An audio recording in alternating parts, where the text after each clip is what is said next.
जगातलं सगळ्यात उत्तम संविधान आपल्याला मिळालं, त्याचा मान सन्मान झालाच पाहिजे. ही आग्रहाची भूमिका आमच्या सगळ्यांचीच राहिली आहे.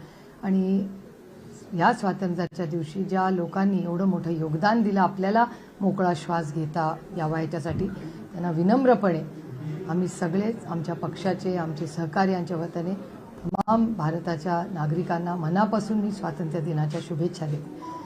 आणि मला कालच लातूरमध्ये मी होते तेव्हा मला सांगितलं की महाराष्ट्रात मुख्यमंत्री लाडकी बहीण योजनेचे पैशाचा वाटप सुरू झालं आहे. आनंदाची गोष्ट आहे की रक्षाबंधनाच्या दिवशी महिलांना पैसे मोडतात, त्याचं मी मनापासून स्वागत करते.